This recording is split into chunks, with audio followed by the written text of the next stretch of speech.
말씀 보시겠습니다. 오늘의 말씀은 사도행전 11장 26절 말씀입니다. 만남에 안디옥에 데리고 와서 둘이 교회에 1년간 모여 있어 큰 무리를 가르쳤고 제자들이 안디옥에서 비로소 그리스도인이라 일컬음을 받게 되었더라. 아멘. 자랑스러운 별명이라는 제목으로 주정관 목사님께서 말씀 전하시겠습니다. 네, 오늘 본문은 사도행전 11장 26절 말씀 가지고 자랑스러운 별명이라는 제목으로 잠시 하나님의 말씀을 생각해 보겠습니다. 우리 사람들에게는 거의 별명 혹은 애칭이 있지요. 어려서 별명을 가지는 것은 예사로운 것이고 또 어른이 되어서 그 별명들이 없어지기도 하지만은 때로는 어른이 되어서까지 별명으로 불려지는 경우가 종종 있습니다. 그런데 어릴 때 별명을 한번 생각해 보면은 그 별명이 그렇게 좋지는 않았던 기억들이 있을 겁니다. 친구들이 별명을 지어줄 때 좋은 별명보다는 짓궂은 별명이라든지 혹은 나쁜 별명을 지어주는 경우가 거의 대부분인 것 같습니다. 제 친구도 이렇게 보면 별명들이 그렇게 좋지를 못했던 것 같아요. 짱깨라든지 고구마 이런 별명이고, 저 자신도 별명이 그렇게 좋지는 못했어요. 제 별명이 이름이 주정관이다 보니까 주정뱅이 이런 별명을 지어줬고요. 조금 좋은 별명이라고 하는 것이 주전자 이런 별명을 가졌던 기억이 있습니다. 아마 연예인들도 이렇게 보면 여러분들 나이에는 아마 잘 모를 만한 그런 그 연예인들 유재석은 아마 알 겁니다. 유재석 별명이 메뚜기인 건 아시겠죠? 메뚜기 썩 좋은 별명 아닌 것 같아요. 강호동 씨 되랑입니다. 그리고 여러분이 진짜 모를 만한 분인데 이봉원 씨라고 천안에서 그 짬뽕집을 한다고 하더라고요. 제가 한번 가볼까 하다가 아직까지 못 가봤는데 그분 별명이는 곰팡입니다. 그래서 별명들이 썩 그렇게 좋지는 못해요. 그런데 이왕이면 우리가 좋은 별명을 좀 가졌으면 좋겠다, 그런 생각을 가지고 우리가 가져야 할 별명 3가지를 한번 제가 여러분들에게 소개하고 또 그런 별명을 우리가 가졌으면 좋겠다 생각을 합니다. 그 첫 번째는 독서광이라고 하는 별명입니다. 독서광. 그야말로 이것은 책에 미친 사람, 책에 미치광이 그런 별명이지요. 책이 너무 좋아서 책에 심취하다 보니까 그저 책만 보면 읽지 않으면 못 배기는, 그래서 늘 하루 중에 상당한 시간을, 일주일 중에, 한 달 중에, 1년에 상당한 분량의 책을 읽어내는 그런 사람들이 있어요. 그런 사람을 우리는 독서광이다, 그렇게 이야기를 합니다. 그런데 이 독서광이라고 하는 별명을 가진 사람 중에 빌 게이츠라고 하는 분이 있습니다. 이 빌 게이츠는 컴퓨터 왕으로도 이렇게 잘 알려져 있는데요. 빌 게이츠는 미국의 명문대학 중에 하나인 하버드 대학에 입학을 했습니다. 그리고 그는 수학의 천재였어요. 그래서 자기는 하버드 대학에서 수학으로 이름을 날리고 최고의 명성을 날리기를 원했는데, 놀랍게도 하버드 대학에서 자기보다 수학을 잘하는 사람들을 만나게 되었습니다. 깜짝 놀랐습니다. 그래서 그는 수학으로 내가 인류가 될 수는 없겠구나, 그런 생각을 하고 수학으로 이름 날리는 것을 포기했습니다. 그리고 그는 다른 것으로 승부를 걸기 시작했습니다. 그게 뭘까요? 컴퓨터입니다. 그래서 그는 컴퓨터에 빠져서 방에서 나오지도 않고 그 컴퓨터 연구에 매진을 했던 것입니다. 그리고 그는 컴퓨터 왕이 됐죠. 네. 그리고 그는 사실 하버드 대학의 민원을 갖지를 못했습니다. 그래서 그는 대학교 2학년, 그 명문대학, 들어가기도 어려운 그 하버드 대학을 2년 만에 중퇴를 했습니다. 그리고 그는 아까 말씀드린 것처럼 컴퓨터에 매진을 해서 컴퓨터 왕이 됐고, 그 누구보다도 영향력이 있는 사람이 되었습니다. 그런데 이 빌 게이츠가 학교는 그만두었는데 그만두지 않은 것이 무엇일까요? 바로 책 읽기입니다. 그래서 그는 독서를 얼마나 열심히 했는지 알 수 없어요. 그리고 그 후에 그는 이런 말을 했습니다. 하버드 졸업장보다 소중한 것은 독서하는 습관이다. 그는 학교는 그만두었지만 책 읽는 것은 그만두지 않았습니다. 그래서 그는 사실은 컴퓨터 왕이 될 수 있었던 것은 컴퓨터만 열심히 한 것이 아니고 책을 많이 읽었기 때문이 아닐까, 저는 그렇게 생각합니다. 그래서 수많은 아이디어를, 그 많은 독서량에서 정보를 얻고 아이디어를 얻어서 그는 컴퓨터 왕이 됐을 거라고 저는 생각을 합니다. 지금은 은퇴를 했지만 빌 클린턴 전 대통령도 그가 열흘간 휴가를 간다면 그는 가방에 12권 정도의 책을 꼭 챙겨서 가지고 간다고 합니다. 그래서 그는 대통령직을 그만두었음에도 불구하고 유명한 강사가 되었습니다. 그래서 돈으로 치면 그는 오히려 대통령 재직 시절보다 오히려 훨씬 더 많은 돈을 강사료로 받았던 겁니다. 돈을 많이 벌겠다고 책을 읽어라, 그거 아닌 것을 여러분 잘 알 겁니다. 무엇이 중요합니까? 책을 많이 읽는 것이 중요하다는 것을 강조한 것이지요. 제가 클린턴 이야기를 했는데 클린턴의 부인 힐러리 여사도 사실은 독서광이었습니다. 그래서 그가 책을 많이 읽어서 유명한 사람이 되다 보니까 그분을 주제로 한 책이 나왔습니다. 그 책이 뭐냐면 여자라면 힐러리처럼 이라고 하는 책이에요. 제가 그 책이 너무 재미있어서 그 책을 순식간에 읽고 우리 아들에게도 그 책을 읽으라고 해서 밤새면서 읽게 만들었던 책입니다. 여자라면 힐러리처럼. 근데 거기에 재미난 예화가 하나가 나오는데요. 이 힐러리 여사가 결혼 전에 조금 바람둥이 기질이 있었습니다. 그래서 남자친구가 많았어요. 근데 이 남자친구가 그냥 데이트하는 정도의 남자친구가 아니고 제가 볼 땐 좀 동거까지 했던 그런 남자친구 정도의 수준, 이렇게 좀 바람둥이 같은 그런 기질이 있죠, 힐러리 여사가. 물론 결혼 이후에는 전혀 그런 게 없는 걸로 제가 알고 있는데 연애 때 그렇게 했던 것 같습니다.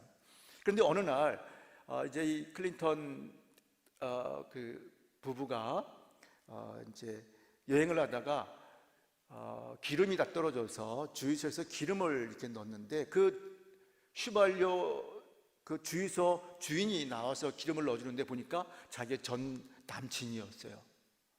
그래서 반갑게 인사를 하고 이제 가는데 클린턴이 힐러리 여사에게 웃으면서 당신 아까 그 사람하고 결혼했으면 지금쯤 주유소 사장 부인쯤이나 됐겠지 하고 놀리듯이 그렇게 이야기를 했다고 그래요. 그러자 힐러리 여사는 조금도 당황하지 않고 아니, 나는 여전히 미국의 대통령 부인이 되어 있을 거야, 이런 말을 했다고 그래요. 그게 무슨 말입니까?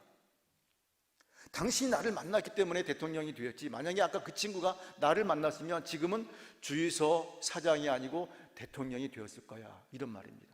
굉장히 자기 주도적인 그런 리더십을 갖고 있는 것을 볼 수가 있습니다.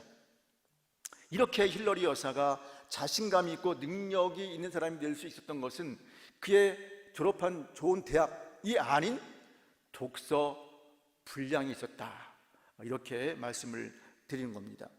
시카고 대학은 지금 굉장히 유명한 대학입니다. 그런데 원래 이 시카고 대학이 처음 설립되어졌을 때 이 학교는 삼류 대학에 불과했다고 합니다. 그런데 이 학교에 1929년에 로버트 허친스라고 하는 분이 총장으로 부임을 하고 나서부터 그는 존 스튜어트 밀식이라고 하는 독서법을 시행을 했습니다. 그래서 간단하게 이야기하면 대학 4년 동안에 고전을 읽는데 100권을 읽게 했습니다. 그래서 100권을 읽지 않으면 졸업을 할 수 없게끔 만든 겁니다. 그러니까 졸업을 하려면 어떻게든지 그 고전 100권을 반드시 읽어야 됩니다. 그런데 처음에는 어떤 변화도 일어나지 않았는데 30권, 50권, 100권을 읽으면서 졸업한 학생들에게 놀라운 일들이 생기기 시작을 했습니다. 그리고 진짜 실력자들이 나오고 능력자들이 나오고 뛰어난 그런 학자들이 나오기 시작했던 겁니다.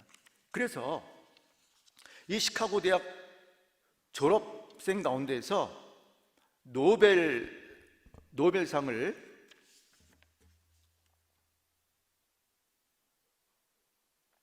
70명 넘게 노벨상을 받았다고 합니다.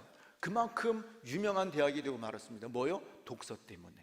그래서 독서광이 되는 것이 얼마나 중요한가라는 말씀을 제가 드리는 겁니다. 두 번째로 우리가 꼭 가져야 할 별명은요, 백석인이라고 하는 별명입니다. 이 별명은 사실 제가 권하지 않아도 이미 여러분들은 백석대학교에 입학을 했고 또 백석대학교에 재학하는 중에는 여러분들은 좋든지 싫든지 간에 백석인입니다. 그런데 이 별명이요, 얼마나 좋은 별명인지 성경에서 그것을 이야기해주고 있습니다. 백석이라고 하는 말이 흰백자, 돌석자잖아요. 하얀 돌입니다. 그런데 이 하얀 돌이 성경에 나오고 있어요. 요한계시록 2장 17절에 보면 이기는 그에게는 내가 감추었던 만나를 주고 또 흰돌을 줄 터인데, 흰돌, 하얀 돌, 그렇죠, 백석입니다. 누구에게 준다고요? 이기는 자에게 준다. 이기는 그에게. 그러니까 흰돌을 받는 사람은 패배자가 아니고 승리자. 이긴 사람들이 받을 수 있는 돌이 흰돌, 백석. 그러니까 여러분들은 지금 백석을 가지고 있잖아요. 그러니까 뭐예요? 승리자라, 승리자. 여러분은 이미 승리를 했습니다. 분명히 무엇과의 그 싸움에서 여러분은 승리를 했어요. 가장 먼저 분명한 것은 우리는 마귀와의 싸움에서 저는 분명히 승리했다고 믿습니다. 그리고 그 외에도 여러분들은 싸움에서 어떤 싸움이든지 여러분은 승리자가 될 수 있는 그런 사람들입니다. 왜요? 백석인이기 때문에 그렇습니다. 그래서 여러분들은 지금 내가 실패하고 지금 내가 혹시 싸움에서 지고 있다 할지라도 아직 끝이 아닙니다. 언제 끝일까요? 여러분이 이길 때까지. 왜요? 여러분들은 흰돌을 가진 자이기 때문에. 그래서 지금 내가 지고 있는 싸움을 한다 할지라도 지금은 내가 불리한 것 같지만 아직 끝이 아닙니다. 이건 지금 과정이에요. 언제 끝납니까? 여러분이 승리할 때까지. 승리할 때가 그때가 끝이다. 그러니까 지금 내가 지고 있는 것 같고 어려운 상황이 있고 불리하고 뒤로 밀리고 그렇다 할지라도 이것은 과정입니다. 우리는 반드시, 백석이는 반드시 승리합니다. 그렇기 때문에 절대 좌절해서는 안 됩니다. 절대 실망해서는 안 돼요. 왜요? 주님께서 말씀하신 겁니다. 이기는 그에게는 내가 감췄던 만나를 주고 또 흰돌을 줄 것이다. 얼마나 기분 좋은, 얼마나 영광스러운, 얼마나 멋진 이름이 아닐까, 저는 그렇게 생각합니다. 세 번째로 우리가 가져야 할 별명은 그리스도인입니다. 이 그리스도인이라고 하는 것은 별명입니다. 그리스도인, 이거 누가 지어준 별명이냐면 예수님을 따르는 무리들에게 이교도들이 손가락질하기 위해서 붙여준 별명입니다. 야, 저 그리스도를 쫓아가는 무리들이야. 그러면서 별명을 우리 어릴 때 친구들이 별명을 지어줄 때 놀리기 위해서 별명 지어주듯이 놀리기 위해서 그리스도를 따르는 무리들, 그러면서 놀리기 위해서 그렇게 별명을 지어준 겁니다. 그런데 이 그리스도인이라고 하는 이름을 가진 그리스도인들이 어떻게 살았을까요? 어떻게 살았을까요? 그들은 이교도들이 생각지 못한 그러한 삶을 살았습니다. 그래서 그리스도인들은 놀랍게도 남들이 놀리고 조롱을 해도 거기에 화를 내거나 거기에 흥분하거나 같이 놀리고 같이 조롱했던 그런 사람들이 아닙니다. 어떤 모욕을 해도 그들을 위해 기도하고 그들을 축복해 주었습니다. 그리스도인들은 오른 뺨을 맞으면 왼 뺨을 내밀었습니다. 오리를 가자 하면 심리를 함께 가주었습니다. 겉옷을 달라 하면 속옷까지 내어 주었던 사람들, 그 사람들이 그리스도인들입니다. 그러자 이상한 일이 벌어지기 시작했습니다. 별명은 그대로 그리스도인인데 그 의미가 달라지기 시작한 겁니다. 그래서 여러분들 영어 사전에 크리스찬이라고 하는 단어를 찾아보면요, 기독교인 이런 말이 있고 그리스도인 이런 말이 있는데 그것과 더불어서 형용사에 이런 뜻이 있습니다. 친절한, 용서할 줄 아는, 세련된, 양보할 줄 아는 문명인, 이런 뜻이 형용사로 있습니다. 얼마나 놀랍습니까? 원래는 놀려주기 위해서 만든 그 별명인데, 그 별명이 이들의 삶에 의해서 그 뜻 자체가 놀랍게 바뀌어졌다고 하는 것입니다. 예수님을 만난 진정한 크리스찬이 된 두 명을 간단히 소개를 하고 그리스도인이 어떤 사람인가를 소개하겠습니다. 먼저 초대 7 집사 중에 한 사람인 스데반 집사님, 장로님도 아니고 집사님. 그런데 이 스데반 집사님은 초대교회인 예루살렘 교회가 날로 부흥을 하자 사도들이 그를 교회의 그런 서빙하는 일들을 돕기 하기 위해서 집사님을 세웠고, 그 중에 한 분이 바로 이 스데반 집사님이에요. 그런데 이렇게 교회를 서빙할 뿐만 아니고 열심히 기도했던, 열심히 성경을 읽었던 그러한 집사님이었어요. 그래서 교회를 돌 뿐만 아니고 교회 밖에 나가기만 하면 열심히 전도를 합니다. 그러다 보니까 예수님을 전도한다고 사람들이 그를 붙잡아다가 돌로 쳐서 그를 죽이려고 했습니다. 그래서 돌에 맞는 겁니다, 스데반 집사님이. 그런데 그 돌에 맞으면서 스데반 집사님이 이렇게 이야기를 합니다. 이런 말을 합니다. 그들이 돌로 스데반을 치니 스데반이 부르짖어 이르되 주 예수여 내 영혼을 받으시옵소서 하고 무릎을 꿇고 크게 불러 이르되 주여 이 죄를 그들에게 돌리지 마옵소서. 이 말을 하고 자니라. 여러분, 이 죄를 그들에게 돌리지 마옵소서, 이 말 어디서 많이 들어본 것 같지 않아요? 바로 예수님께서 십자가에서 하신 말씀입니다. 자기를 못 박는 그들을 향해서 주여 저들의 죄를 사하소서, 자기들이 하는 일을 알지 못하나이다. 그는 예수님과 똑같은 그런 용서의 말을 유언같이 하면서 죽어갔습니다. 그래서 우리는 그를 진정한 크리스찬이다, 그렇게 이야기를 합니다. 또 한 명의 진정한 그리스도인은 아나니아라고 하는 분입니다. 이 아나니아는 어떤 사람일까요? 이 아나니아를 설명하려면 사울을 이야기하지 않을 수 없습니다. 사울은 스데반 집사님을 아까 그 돌에 맞아 죽던 그 스데반을 돌로 쳐 죽이는데 가장 앞장섰던 사람이 바로 사울입니다. 그는 예수 믿는 자들을 잡아 죽이기 위해서 그 누구보다도 가장 살기 등등한, 그리고 가장 악질적으로 그리스도인들을 죽이려고 앞장섰던 아주 치밀하고 아주 용이 주도한 그런 사람이었습니다. 그래서 스데반 집사를 죽이는데 가장 앞장섰던 사람이 바로 이 사울입니다. 그런데 어느 날 예수님께서 아나니아에게 말씀하십니다. 아나니아야, 사울에게 찾아가라. 그리고 사울에게 안수해라. 지금 사울이 어떤 상황이냐면 예수님 믿는 자들을 잡아 죽이기 위해서 다메섹으로 가다가 예수님이 빛으로 그에게 임하셨어요. 강력한 빛으로 임하시니까 그가 말을 타고 가다가 그 빛이 너무나 커서 그만 그 말 위에서 굴러 떨어졌습니다. 그리고 눈이 멀었어요. 그래서 그는 아무것도 할 수 없이 누워 있는데 바로 그때 하나님께서 아나니아에게 찾아가신 겁니다. 아나니아야, 그에게 찾아가라. 그리고 그를 위해서 안수를 하거라. 주님, 사울이 누굽니까? 우리 예수 믿는 자들을 핍박한 사람 아닙니까? 원수입니다. 아니다. 그는 앞으로 나를 위하여서 큰 일을 하고 고난을 많이 받을 사람이다. 그랬을 때 아나니아는 두 번 다시 묻지 않고 주님의 뜻에, 주님의 말씀에 순종을 하고 다메섹으로 가서 그 아나니아, 원수 아나니아를 형제 사울아 라고 말을 합니다.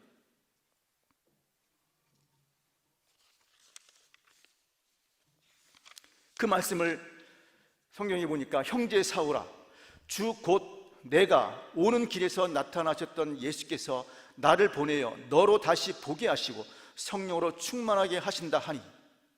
놀랍습니다.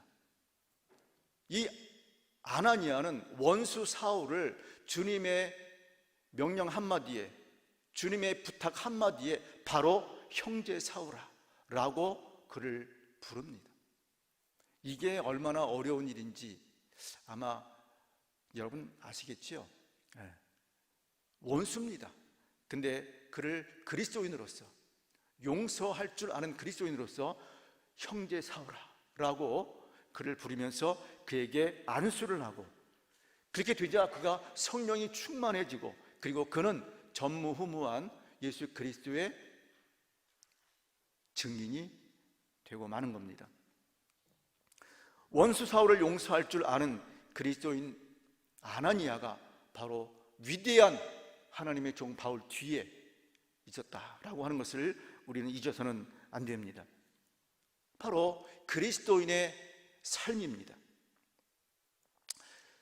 저는 목사 된 지가 지금 대략 한 30년 되는 것 같아요. 그런데 제가 기도하면서 저 자신을 위해 기도할 때, 하나님, 제가 목사인데 이렇게 살면 되겠습니까? 이거 말고요. 물론 그렇게 기도할 때도 있지만, 제가 한 번은 기도를 하는데 정말 눈물을 많이 흘리면서 기도했던 그 기도 내용 가운데 이런 거였습니다. 하나님, 제가 그리스도인입니다. 그리스도인은 세상 사람과 다릅니다. 그리스도인은 다릅니다. 이 부분에서 그렇게 눈물이 나더라고요. 왜요? 제가 그리스도인인데 다른 사람과, 세상 사람들과 다른 삶을 살지 못하는 저 자신을 바라보면서 내가 정말 그리스도인인가? 그리스도인다운 삶을 살고 있는가? 목사는 말할 것도 없고. 우리는 주님께서 우리를 주님의 제자로, 주님의 종으로, 일꾼으로 부르셨는데, 종, 일꾼 그 전에 주님을 따르는 그리스도인인 것을 잊어서는 안 됩니다. 그리고 그 이름이 무엇을 의미해야 하는지를 잘 기억을 하고, 그 이름에 맞는 삶을 살기 위해서 우리는 최선의 삶을 살아야 할 줄로 믿습니다. 시간이 다 됐기 때문에 다시 한번 정리를 합니다. 우리가 가져야 할, 꼭 우리가 불려줘야 할 이름 3가지, 별명 3가지, 독서광, 백석인, 그리스도인 잊지 마시고 이 3 별명을 꼭 가질 수 있는 저와 여러분이 되어주시길 바랍니다. 기도하겠습니다. 고마우신 우리 아버지 하나님, 은혜를 감사합니다. 하나님, 우리가 얼굴과 얼굴을 대하면서 예배하고 하나님께 영광을 올려야겠지만, 여러 가지 사정으로 말미암아 이렇게 비대면으로 예배를 하나님께 올려드립니다. 하나님, 그럼에도 불구하고 우리가 신령과 진정으로 하나님 앞에 예배하는 자들이 되게 하여 주시고, 특별히 하나님 우리를 부르셨는데 우리가 하나님 정말 하나님이 원하시는 일꾼이 되기 위하여서 우리 자신을 잘 준비하게 하여 주옵소서. 그런 과정 가운데 우리가 독서광이 되어지기를 원합니다. 하나님, 우리가 백석인으로 살기를 원합니다. 하나님, 우리가 진정한 그리스도인이 되기를 원합니다. 그래서 하나님이 기뻐하시는 온전한 삶을 살게 하여 주옵소서. 이제는 우리 주 예수 그리스도의 은혜와 하나님 아버지의 무한하신 사랑과 성령의 감화감동 위로기통 충만하신 역사가 오늘 하나님 말씀을 듣고 우리가 독서광 백석인 그리스도인이 되기로 결심하는 모든 학우들 머리 위에 이제로부터 영원토록 함께 계실지어다. 아멘.